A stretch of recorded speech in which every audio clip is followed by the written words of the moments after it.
Hello class 12th, welcome to our YouTube channel. This is Neetu Yadav and in this video we are going to discuss same name reactions. इससे पहले भी 2 part मैं upload कर चुकी हूँ, part 1 part 2 for the name reactions. बहुत सारी reactions हमने उन वीडियोस में डिस्कस की है। अगर आपने उन वीडियोस को नहीं देखा है तो प्लीज़ प्लीज़ प्लीज़ आप उन वीडियो को ज़रूर देखिए, क्योंकि जब सारी नेम रिएक्शंस आपके सामने होंगी तो आपके लिए ईजी होगा वो मार्क्स गेन करना जो हमारे बोर्ड एग्जाम में आने वाले हैं। हमारे पास एक क्वेश्चन आएगा, right short note on the following, और आपके पास 2 ऑप्शन मिलेंगे, वो 2 कोई भी हो सकते हैं। तो आप इन तीनों वीडियोज़ को जब आप देख लेंगे, समझ लेंगे, तो आपको वो मार्क्स आपके कहीं भी नहीं जाएंगे, ठीक है। और नेम रिएक्शंस डायरेक्ट क्वेश्चन ही नहीं, हमारे पास इनडायरेक्टली भी बहुत हेल्पफुल है, क्योंकि हमारे पास कन्वर्जन भी आती है बोर्ड पेपर में, जहाँ पर लिखा होता है how will you convert this into this. For example हमारे पास हो how will you convert aniline into diazonium salt, तो सिंपल सी बात है, वहाँ पर डायजोटाइजेशन करानी है आपने। फॉर एग्जांपल यहाँ पर लिखा हो how will you convert benzene into aniline, तो वो चीज़ भी हमें आनी चाहिए। अगर वहाँ पर लिखा हो how will you convert aniline into benzaldehyde, मतलब कोई भी कन्वर्जन हो, तो हमारे पास ये चीज़ें जो नेम रिएक्शंस है वो यहाँ पर काम आने वाली हैं। अगर आपके पास कोई भी, आपने एल्डिहाइड से अल्कोहलिक तरफ जाना है, आप रिडक्शन कराओगे, आपको अल्कोहल से एल्डिहाइड जाना है, कीटोन जाना है, या फाइनली कार्बोक्सिलिक एसिड की तरफ जाना है, तो आप ऑक्सीडेशन कराओगे, ठीक है। बहुत सारी जगह पर आपको एलिमिनेशन भी डिहाइड्रेशन कराना पड़ेगा, ठीक है, कहीं पर एडिशन कराना पड़ेगा, कहीं मार्कोनिकोव्स रूल, यानी कि कन्वर्जन में तो बहुत सारी चीज़ें हमें माइंड में रखनी पड़ती है। एक वीडियो मैं अपलोड करूंगी इसके बाद, जिसमें हम कुछ टिप्स, बहुत ही मतलब ये लगा लो इंटरेस्टिंग से टिप्स होंगी, जिनमें हम डिस्कस करेंगे कि how will you convert one compound to another compound. कुछ टिप्स के साथ हम करेंगे नेक्स्ट वीडियो में। लेकिन अगर उस वीडियो की नोटिफिकेशन आपको टाइमली चाहिए, तो एक छोटी सी रिक्वेस्ट रहेगी कि अगर आप इस चैनल को फर्स्ट टाइम देख रहे हैं तो सब्सक्राइब कीजिए, और साथ ही साथ प्रेस कीजिए बेल आइकन को, ताकि जो आपकी नोटिफिकेशन है वो टाइमली आप तक पहुँचे और आप उस वीडियो से जो होने वाला फ़ायदा है वो आपको मिले, ठीक है। चलिए हम स्टार्ट करते हैं आज की वीडियो, जिसमें हम नेम रिएक्शंस डिस्कस करेंगे। फर्स्ट जो मैंने लिखी है वो है हेलोफॉर्म रिएक्शन। एक्चुअली ये एक, हम इसको एक डिस्टिंक्शन टेस्ट भी मान सकते हैं, ठीक है। तो कैसे कि जब आप इसकी रिएक्शन, आप क्या कराओगे, फॉर्मल यहाँ पर एसिटल्डिहाइड मैंने लिया है, तो CH3CHO + 3Cl2 + NaOH, basic solution में क्लोरीन की रिएक्शन आपने इस एसिटल्डिहाइड के साथ करा दी, there is formation of chloroform. तो क्लोरोफॉर्म से हमें आइडेंटिफाई हो जाएगा कि वहाँ पर क्या था, फॉर्मल्डिहाइड था, ठीक है। अब एसिटल्डिहाइड था। अब देखो ये चीज़ ना, एक मैं बताना चाहूँगी, हेलोफॉर्म टेस्ट सिंपली, अगर मैं आइडोफॉर्म टेस्ट की, हेलो फॉर हेलोजन, यहाँ पर मैंने क्लोरीन लिया है, ठीक है, तो यहाँ पर अगर आयोडीन हो तो यहाँ पर आइडोफॉर्म टेस्ट होगा, और यहाँ पर जब बनेगा CHI3 तो वो येलो कलर का होगा। अगर यहाँ बन जाता है CHI3 तो वो कैसी PPT हमें देगा, येलो PPT देगा, जिससे हमें आइडेंटिफाई होगा कि वहाँ पर ये, क्योंकि मान लो जैसे फॉर एग्जाम्पल आपके पास गिवन है फॉर्मल्डिहाइड एंड एसिटल्डिहाइड, मुझे दोनों में डिस्टिंक्शन टेस्ट करना है, तो फॉर्मल्डिहाइड तो ये टेस्ट देगा ही नहीं। क्यों? इंपॉर्टेंट चीज़ क्या है, दिस CH3, जब आपको फंक्शनल ग्रुप वाले कार्बन के साथ में एक CH3 ग्रुप कहीं नजर आ जाए तो वहां पर हेलोफॉर्म रिएक्शन हमेशा होगी। अब मेरे पास गिवन था फॉर्मल्डिहाइड, जिसका फॉर्मूला होता है HCHO, और एक है हमारे पास एसिटल्डिहाइड इथेनॉल, जिसमें है CH3CHO। तो जब CH3 यहाँ होगा तो वो येलो PPT दे जाएगा आइडोफॉर्म टेस्ट में। या मान लो मेरे पास गिवन हो कि आपने pentane 2 on and pentane 3 on में आपने टेस्ट करना है, डिस्टिंक्शन करना है, तो पेंटेन 2 ऑन मतलब आपको साइड में एक CH3 भी दिखाई देगा, और पेंटेन 3 ऑन में आपको दोनों तरफ 2-2 कार्बन, यानी कि इथाइल इथाइल ऐसे नजर आएगा, जिस कार्बन पे फंक्शनल ग्रुप है उसके पड़ोस में। तो जब आपको पड़ोस में, उस कार्बन के पड़ोस में जिसमें फंक्शनल ग्रुप था, अगर CH3 दिख जाए तो वहां पर आइडोफॉर्म टेस्ट हमेशा काम आएगा। टेस्ट भी आपके CBSE बोर्ड या किसी भी बोर्ड एग्जाम में टेस्ट ऑफ डिस्टिंक्शन भी आते हैं, उनका ध्यान रखना है। आइडोफॉर्म टेस्ट बहुत एक ऐसा टेस्ट है जो मोस्टली जगह पर लग जाता है, क्योंकि किसी एक में हमें CH3 मिल जाता है, पड़ोस में किसी में नहीं होता, ठीक है। तो वहाँ पर ये येलो PPT वाला जो एक टेस्ट है वो कारगर रहेगा, काम करेगा वहाँ पर, तो उसकी ध्यान रखेंगे उस चीज़ के लिए।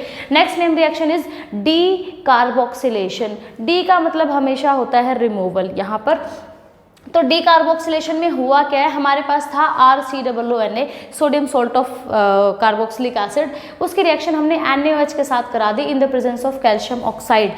NaOH is caustic soda, CaO is quicklime, आप उन दोनों के मिक्सचर को सोडा लाइम कह सकते हो। थोड़ा सा आपने उसको हीट भी कर दिया तो एज आई कैन सी कि यहाँ पर रिमूव क्या हुआ, यहाँ पर Na2, देखो 2 सोडियम एटम है, Na2CO3 यहाँ से रिमूव हो गया, तो बचा क्या, यहाँ से R बचा और यहाँ से H बचा, तो सिंपली हमारे पास क्या बन गया, हाइड्रोकार्बन। आपके पास अगर कन्वर्जन में ऐसा आ जाए, how will you convert sodium ethoxide into ethane, ठीक है, sorry sodium acetate, not ethoxide, sorry sodium acetate को अगर आपने इथेन में कन्वर्ट करना हो, सॉरी इथेन में नहीं, मिथेन में, क्योंकि एक कार्बन कम हो जाएगा, ध्यान रखना, जितने कार्बन आपको इस चेन में मिलेंगे वहां से एक कार्बन कम हो जाएगा प्रोडक्ट साइड, क्योंकि वो जो Na2CO3, तो ये जो C है ये इस कंपाउंड में जा रहा है यहाँ पर, तो अगर इस चेन में आपके पास यहाँ 2 कार्बन होंगे तो यहाँ 1 हो जाएगा, अगर यहाँ 3 कार्बन होंगे तो यहाँ 2 हो जाएगा, ध्यान रखना।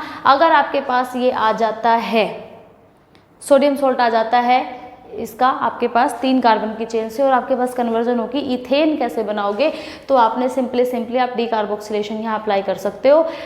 Na2CO3, देखो 3 ऑक्सीजन है, 1 कार्बन है और 2 सोडियम है, Na2CO3 यहाँ से निकाला, सिंपली हमारे पास RH बच गया, तो ये क्या चीज़ हुई, हमारी डी कार्बोक्सिलेशन रिएक्शन हुई। अब डी कार्बोक्सिलेशन एक दूसरी तरीके से भी हो सकता है, जिसको हम कहेंगे कोलबेज इलेक्ट्रोलिसिस। इलेक्ट्रोलिसिस मतलब electrolysis, electro means electricity, lysis means break down. आप एक सॉल्यूशन में से इलेक्ट्रिसिटी पास करेंगे और वो सॉल्यूशन जो कंपाउंड्स है वो ब्रेक डाउन होंगे, कुछ बनाएंगे एनोड पे, कैथोड पे, तो यहाँ जो ये रिएक्शन है हमारे पास क्या बनेगा, एल्केन बनेगा। अगर हमें 11th क्लास का कॉन्सेप्ट याद है तो Kolbe electrolysis can be use to prepare alkane, alkene, alkyne, तीनों चीज़ों में यूज हो सकता है, डिपेंड करता है आप रिएक्टेंट क्या लेकर चल रहे हो, ठीक है। तो यहाँ पर मैंने जब एक स्ट्रेट चेन लेकर के चली हूँ मैं यहाँ पर सिंगल बॉन्ड वाली, तो यहाँ पर मेरे पास एल्केन बनेगी, साथ में डी कार्बोक्सिलेशन है यहाँ पर भी, बट वो कोल्बेज इलेक्ट्रोलिसिस की हेडिंग के अंडर है, तो यहाँ से CO2 रिमूव हुई, NaOH और साथ में H2। ये जो CO2 है ये आपकी कैथोड पर होगी, एनोड पर ऑक्सीडेशन, यस एनोड पर होगी, ठीक है, और जो आपकी हाइड्रोजन लिबरेट होगी वो कहाँ होगी, कैथोड पर होगी, ठीक है, ये चीज़ ध्यान रखेंगे। उसके बाद हमारे पास है HVZ रिएक्शन, नाम से भयंकर लगती है बट बहुत आसान है, हेल-वोल्हार्ड-जेलेंस्की, इसका कंप्लीट जो फॉर्म है हेल-वोल्हार्ड-जेलेंस्की नेम रिएक्शन है, लेकिन जब आप इस रिएक्शन को देखोगे बहुत ईजी लगेगा। करना क्या है, अल्फा कार्बन, ये वो कार्बन है जिस पे फंक्शनल ग्रुप है, ये वो कार्बन है जो नेक्स्ट वाला है जिसको हम अल्फा कार्बन कहेंगे, इस पे अल्फा हाइड्रोजन है। जब आप इसकी रिएक्शन क्लोरीन के साथ कराओगे इन the presence of red phosphorus, substitution reaction हो जाएगी, एक हाइड्रोजन हट करके यहाँ पर पे क्लोरीन आइटम आ जाएगा, दैट्स इट। और ये कंटिन्यूसली होता रहेगा। अगर आप इसको फर्दर अगर आप इसकी रिएक्शन करवाते हो Cl2 इन रेड फॉस्फोरस के साथ, तो ये आपकी बार क्या करेगा, Cl2CH COOH, और फिर फर्दर कराओगे तो यानी कि जितनी भी अल्फा हाइड्रोजन है वो सारी की सारी सब्स्टिट्यूट हो जाएगी, ऐसे चलता रहेगा ये। तो यहाँ पर 3 अल्फा हाइड्रोजन है तो तीनों के तीनों रिमूव होकर के फाइनली ये हमारे पास Cl3CCOOH ग्रुप कंपाउंड हमारे पास ये बना सकता है। अब कंडीशन ये है कि अल्फा हाइड्रोजन होनी ज़रूरी है। अगर मैं कहूँ कि आप इसकी रिएक्शन HCOOH के साथ करा के देखो तो वो नहीं करेगा, because there is no alpha hydrogen. तो alpha hydrogen is the condition for HVZ reaction, और है क्या, सिर्फ सब्स्टिट्यूशन है, H हट करके हेलोजन आ जाएगा वहाँ पे, ठीक है जी। Next reaction is Gabriel phthalimide synthesis. नाम बहुत बड़ा है, रिएक्शन भी देखने में आपको बहुत बड़ी लग रही होगी, बट मैं कहूँ तो बहुत आसान है। आपको सिर्फ थैलिक एसिड का ये जो स्ट्रक्चर है ये याद रखने की ज़रूरत है, बेंजीन COCONH, ठीक है। अब बेंजीन COCONH पड़ोस में ही है। अब NH था पहले, मैंने इसकी रिएक्शन करवा दी किसके साथ, अल्कोहलिक KOH के साथ। अल्कोहलिक KOH में आपको पता है क्या हो जाता है, एलिमिनेशन हो मतलब अल्कोहलिक KOH हमने लिया है तो इसका H और इसका OH जब आप लोगे, वाटर मॉलिक्यूल अगर यहाँ से जाता है तो पोटेशियम नाइट्रोजन के साथ रह जाएगा, potassium positive nitrogen negative, metal है क्योंकि, ठीक है। अब इसकी रिएक्शन हमने RX के साथ करा दी, तो एज वी नो X पे पार्शियल नेगेटिव चार्ज होगा, R पर पार्शियल पॉजिटिव होगा। तो देखो जी KX यहाँ से रिमूव हो गया, R देखो पहले था NH, H हट के वहाँ पर आ गया पोटेशियम, अब पोटेशियम हट के वहाँ आ गया R, अब इसकी रिएक्शन जब मैंने एक्वस KOH के साथ कराई है तो ये KO और H कुछ ऐसे अलग हो जाएंगे। ऐसा समझने के लिए हम कह सकते हैं 2 मॉलिक्यूल में यहाँ पर इसके लूँगी तो दोनों हाइड्रोजन तो चली जाएगी इधर RNH2, और जो KO बच गया एक इधर और एक इधर, तो सिंपली क्या बन गया COOK, यानी कि पोटेशियम सॉल्ट बनेगा थैलिक एसिड का। ठीक है, एक चीज़ ध्यान रखना, यहाँ से जो अमाइन बनेगी हमेशा वो 1 डिग्री ही बनेगी, 2 डिग्री 3 डिग्री के लिए ये प्रोसेस नहीं है। ये सिंथेसिस हमेशा प्राइमरी अमाइंस के लिए यूज़ होता है, RNH2 बनाने के लिए यूज़ होता है। सिर्फ एक ये स्ट्रक्चर याद रखने की ज़रूरत है। उसके बाद तो H हटा करके पोटेशियम K आया, K हटा करके R आया, फिर एक्वस KOH लिया तो सीधा RNH2 बन गया।